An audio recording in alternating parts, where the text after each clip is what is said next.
बिस्मिल्लाहिर्रहमानिर्रहीम। जब अल्लाह ने बनी इसराइल से कहा, माँ बाप की सेवा करो, अपनों का खून न बहाओ और हर हुक्म को पूरा करो, तो उन्होंने कुछ माना, कुछ छोड़ा और बन गए रुस्वा। क्या आज हम भी वही गलती दोहरा रहे हैं? इस वीडियो में जानिए एहद तोड़ने की सजा, माँ बाप की खिदमत की अहमियत और दीन में दोहरी सोच का अंजाम। पारा 1, 10वां रुकू। तर्जुमा कंजुल ईमान।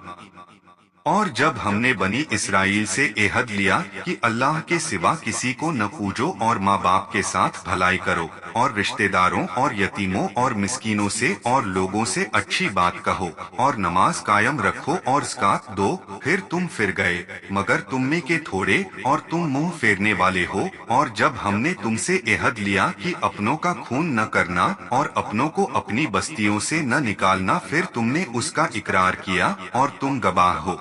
फिर ये जो तुम हो अपनों को कत्ल करने लगे और अपने में से एक समूह को उनके वतन से निकालते हो, उन पर मदद देते हो, उनके मुखालिफ या दुश्मन को गुनाह और ज्यादती में। और अगर वो कैदी होकर तुम्हारे पास आए तो बदला देकर छुड़ा लेते हो और उनका निकालना तुम पर हराम है, तो क्या खुदा के कुछ हुक्मों पर ईमान लाते हो और कुछ से इनकार करते हो? तो जो तुम में ऐसा करें उसका बदला क्या है, मगर यह कि दुनिया में रुस्वा हो और क़यामत में सख्तर अजाब की तरफ फेरे जाएंगे। और अल्लाह तुम्हारे कौतुकों से बेखबर नहीं। ये हैं वो लोग जिन्होंने आखिरत के बदले दुनिया की जिंदगी मोल ली, तो न उन पर से अजाब हल्का हो और उनकी मदद की जाए।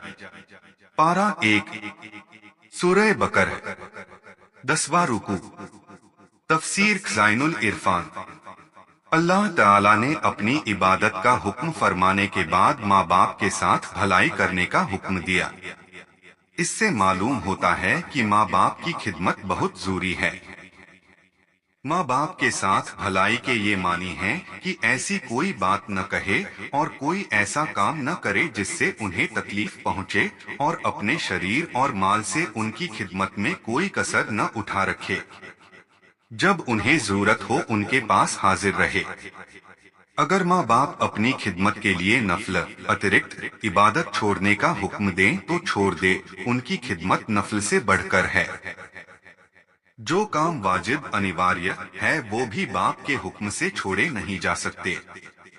माँ बाप के साथ एहसान के तरीके जो हदीसों में साबित हैं, ये हैं कि दिल की गहराइयों से उनसे मोहब्बत रखे, बोल चाल उठने बैठने में अदब का ख्याल रखे, उनकी शान में आदर के शब्द कहे, उनको राजी करने की कोशिश करता रहे, अपने अच्छे माल को उनसे न बचाए, उनके मरने के बाद उनकी वसीयतों को पूरा करे, उनकी रूह की शांति के लिए सदका करे, कुरान की तिलावत करें, अल्लाह ताला से उनके गुनाहों की माफी चाहे, हफ्ते में कम से कम एक दिन उनकी कब्र पर जाए।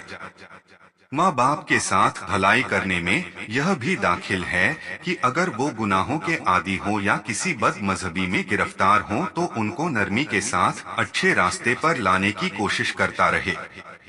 अच्छी बात से मुराद नेकियों की रुचि दिलाना और बुराइयों से रोकना है।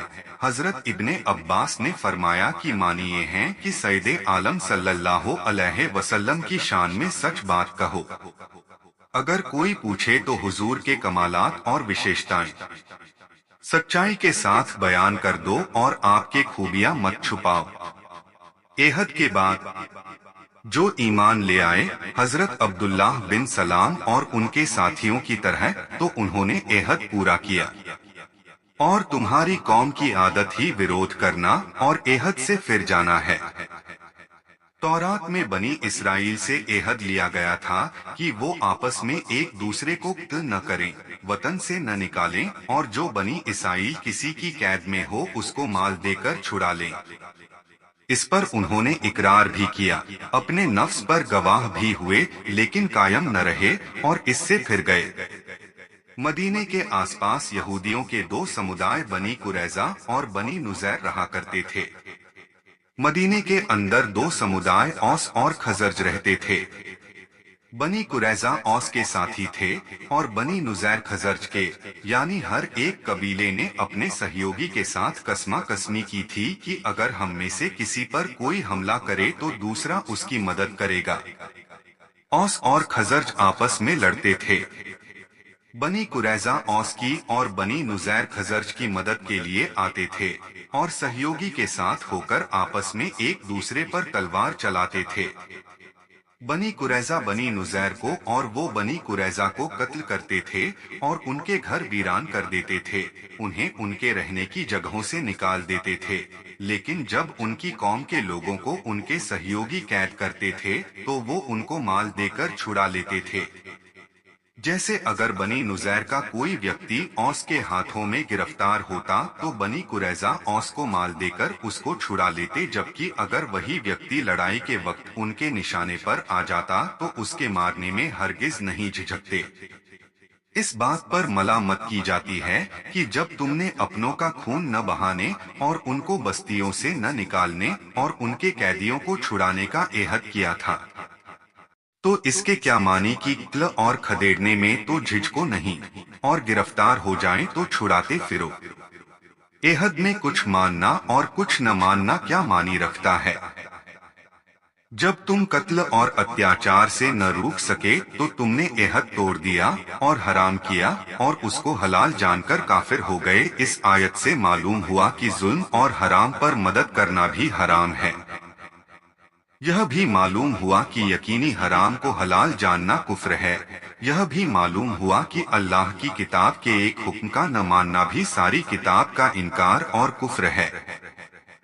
इसमें यह चेतावनी है कि जब अल्लाह के हुक्मों में से कुछ का मानना कुछ का न मानना कुफ्र हुआ तो यहूदियों का हजरत सैयदुल अंबिया सल्लल्लाहु अलैहि वसल्लम का इनकार करने के साथ हजरत मूसा की नबूवत को मानना कुफ्र से नहीं बचा सकता।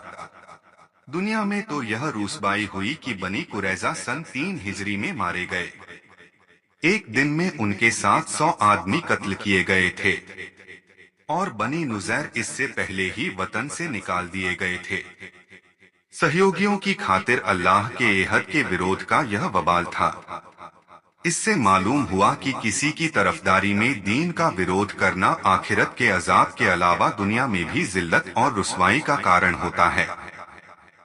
इसमें जैसे नाफरमानों के लिए सख्त फटकार है कि अल्लाह ताला तुम्हारे कामों से बेखबर नहीं है, तुम्हारी नाफरमानियों पर भारी अजाब फरमाएगा।